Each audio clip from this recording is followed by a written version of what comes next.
That's HORS, chump. It was the final minutes of the fourth quarter of the basketball game when I realized my playing days would be changed forever. I remember going down the court to set up the play for my team, and there was a loose ball, and I had to decide to go for it or let the other team get it and go for an easy layup at the other end of the court. Basketball was always my favorite sport and something that I loved to do ever since I was a young kid. It was something I worked hard at and cared a lot about. To this day, I still love the game of basketball, but in a very different sense than I used to. As I decided to go for the loose ball, I knew the only way that I was going to get it is if I dove to try to reach for it.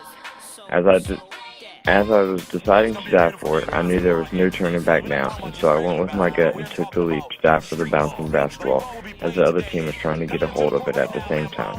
When I left my feet and dove for the ball, I reached out my hand and immediately felt a terrible pain. I landed, knock, I landed after knocking the ball to my teammate and felt excruciating pain in my finger. I knew I was in trouble. I went over to the sidelines and told my coach to take me out of the game and get me some ice. I went home that night continuing to ice my finger, but when I woke up the next morning, my finger was swollen, and I knew I had to get it looked at. The doctor told me I would need surgery and that it was going to be a tough one. After hours in the doctor's office, they told me my finger was broken in half and I would need a plate and 4 screws put in my finger. As I started recovery from my surgery, I go in for a checkup, and the doctor tells me that I was most likely never going to be able to play basketball again, in fear of permanently damaging my finger and face lifelong complications. Realizing that my basketball career was over was tough for me and hard to adjust to. I still love the game of basketball, and I would not be who I am today without going through the process. I would not have the appreciation for the little things in life.